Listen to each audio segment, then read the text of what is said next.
का दूध और पानी पानी करने के लिए सीबीआई जांच ही जरूरी है। सीआईडी जांच से दूध का दूध पानी पानी नहीं हो सकता, क्योंकि सीआईडी राज्य सरकार का तोता है।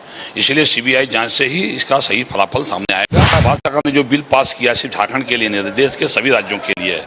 झारखंड लगातार चर्चा में रहा है और एक बार फिर से झारखंड की चर्चा पूरे देश भर में हो रही है। दरअसल पिछले कई दिनों से छात्र आंदोलन तो चल ही रहा था, आंदोलन भले समाप्त हो गए हों, लेकिन जो नियुक्त हुए जेएसएससी सीजीएल के माध्यम से जो नियुक्त हुए सफल अभ्यर्थी थे, वो अब सड़क पर आ गए हैं, वो आंदोलन कर रहे हैं। ऐसे में बीजेपी का क्या स्टैंड है, बीजेपी क्या चाह रही है? हमारे साथ पूर्व मंत्री हैं रणधीर सिंह, जो वर्तमान में प्रदेश के प्रवक्ता भी हैं। क्या बीजेपी उन पर विचार रखती है? अभी भी लगातार बाबूलाल मरांडी हो सीबीआई जांच की मांग कर रहे हैं, बीजेपी क्या करेगी इस पूरे प्रकरण पर? देखिए, बिल्कुल हमारे नेता प्रतिपक्ष आदरणीय बाबूलाल मरांडी, चाहे हमारे प्रदेश अध्यक्ष आदरणीय आदित्य साहू जी ने जो सीबीआई जांच की मांग की है, बिल्कुल दूध का दूध और पानी पानी करने के लिए सीबीआई जांच ही जरूरी है। सिर्फ छात्र की बात नहीं है, बात इसमें है कि जो लोगों ने पैसा का लेन देन किया और इस तरह की घटना दोबारा नहीं घटे राज्य में, क्योंकि जब से हेमंत सरकार आई है तब से लगातार नौकरियों को बेचा जा रहा है। तो इस तरह के जो लोगों ने दुस्साहस किया, गलती, चाहे अधिकारी हो, चाहे नेता हो, चाहे जो भी बिचौलिया इसमें हो, वो सभी सलाखों के पीछे हो। और सीआईडी जांच से दूध का दूध पानी पानी नहीं हो सकता, क्योंकि सीआईडी राज्य सरकार का तोता है। इसलिए सीबीआई जांच से ही इसका सही फलाफल सामने आएगा, और जो भारतीय जनता पार्टी शुरू से मांग कर रही है। अच्छा, आप कह रहे हैं कि राज्य सरकार का तोता है सीआईडी, तो सीबीआई को भी तो यही बातें कही जा रही है कि केंद्र सरकार का तोता है। नहीं, बिल्कुल सीबीआई, क्योंकि अगर सीबीआई केंद्र सरकार का तोता का बात नहीं है, सीबीआई सेंट्रल एजेंसी है, और सीबीआई का जहाँ भी जांच हुआ उस पर जनता की आस्था है। और इसीलिए अगर यदि जनता की आस्था नहीं होती, छात्रों की आस्था नहीं होती, शुरू से भी छात्र और जनता भी मांग कर रही है कि सीबीआई का, छात्र भी जो आंदोलन कर रहे थे वो सीबीआई जांच का ही मांग कर रहे थे। एमएमडीआर बिल को लेकर के जो जेएमएम है वो अब मजबूत आंदोलन की तैयारी कर रही है। आजसू भी इसमें कूद पड़ी है। आजसू का भी कहना है कि ये बिल जो है झारखंड को नुकसान पहुंचाएगा। कैसे बीजेपी डिफेंड करेगी?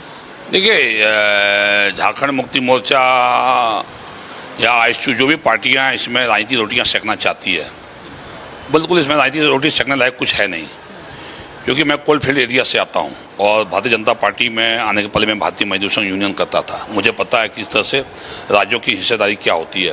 तो जो भी हमारे राज्य में, झारखंड प्रांत हो या देश के किसी भी राज्यों में, जिन राज्यों में कोयला हो, लोहा हो, बॉक्साइट हो, या जो भी तरह के खनिज संपदा है, वहाँ पे जो उत्पादन होता है और पर टन जो वो बिकता है, उसमें से 14% रॉयल्टी राज्यों को मिलती है, और जीएसटी जो मिलता है 18%, उसमें भी उसका आधा 9% राज्यों को मिलता है।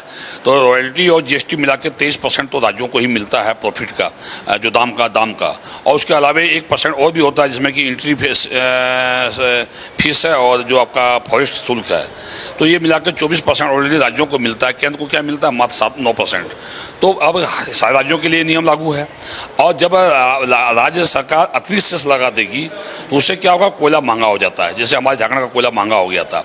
मैं जिस एरिया से आता हूँ, SP mines area, coal mines, वहाँ भी हमारा यहाँ BA grade, B grade, C grade, D grade का कोयला बिक नहीं रहा था वहाँ, क्योंकि पर टन 450 रुपया इन लोगों ने सेस लगा दिया था।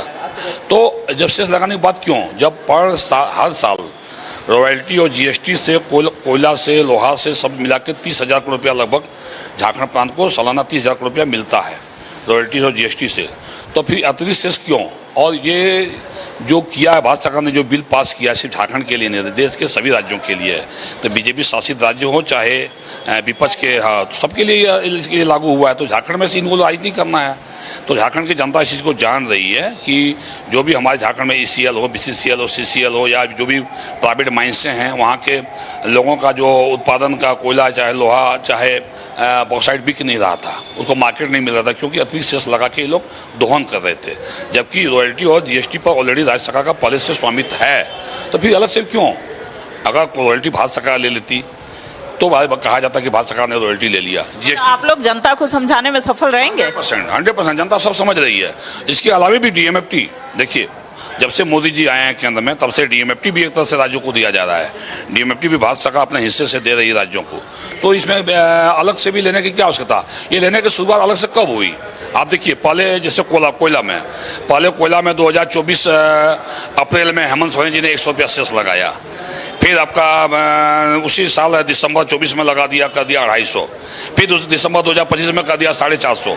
उसी तरह से लोहा में पहले 100 किया, फिर 650 रुपया कर दिया मैंने कच्चा लोहा में, लोएस्ट में। तो ये आप धीरे धीरे बढ़ाते जाएंगे तो सोचा मूंगी तो आप लगातार सेल्स बढ़ाते जाएंगे तो भी बिकेगा कैसे, जब कच्चा माल बिकेगा ही नहीं। कच्चा माल अगर बिकेगा भी महंगा तो वो तो कहीं ना कहीं सीमेंट बनेगा, सीमेंट महंगा होगा, स्टील बनेगा, स्टील महंगा होगा, पावर प्लांट में जाएगा महंगा होगा, बिजली महंगा होगा, तो अंतोगत्वा जनता से ही वसूली जाएगी ना। तो इसलिए रॉयल्टी और जीएसटी में तो राज्यों का हिस्सा नहीं मांगा है भारत सरकार ने, इसलिए इसमें हाय तोबा मचाने की क्या आवश्यकता है। इसीलिए 30,000 करोड़ रुपया सालाना झारखंड को मिल रहा है, अब अतिरिक्त आप जोड़ के कह रहे हैं कि हम जो है इसको राजनीति करना चाहते हैं, तो ये अलग बात है। तो जनता इसको हम लोग जवाब देंगे आने वाले समय में, जनता जानती है इस चीज़ को। हम लोग संथाल की स्थिति कब मजबूत होगी? संथाल में पहले से भारतीय जनता पार्टी मजबूत है, और ठीक है चुनाव में कभी हार जीत लगी रहती है। पिछले चुनाव में भी देखें तो संथाल में भारतीय जनता पार्टी का बहुत प्रतिशत पिछली बार से बढ़ा था, और आने वाले समय में संथाल परगना में भी भारतीय जनता पार्टी आपको काफ़ी मजबूत दिखेगी, और पहले भी था, आने वाले समय में और भी मजबूत दिखेगी आपको। इसके लिए भारतीय जनता पार्टी पूरी संगठन को धारदार कर रही है, और जो ज्वलंत मुद्दा को लेकर संथाल परगना सहित राज्य के जितने भी ज्वलंत मुद्दे हैं, उन मुद्दे को लेकर भारतीय जनता पार्टी हमेशा मुखर रही है, और आने वाले समय में और भी ज्वलंत मुद्दा को लेकर हम लोग मुखर रहेंगे। निश्चित रूप से भारतीय जनता पार्टी संथाल परगना में जेएमएम को उखाड़ के फेंकने में सफल होगी। देखिए, हमारे साथ बात कर रहे थे पूर्व मंत्री रणधीर सिंह, जिन्होंने छात्रा आंदोलन पर भी बातें कही, साथ ही साथ जो एमएमडीआर बिल को लेकर के कैसे बीजेपी डिफेंड करेगी, कैसे जनता के बीच जाएगी, समझाएगी, और भी संगठनात्मक मजबूती पर भी इन्होंने बातें कही हैं। कैमरा पर्सन राजा के साथ रुचि शर्मा, न्यूज़ 11 भारत रांची।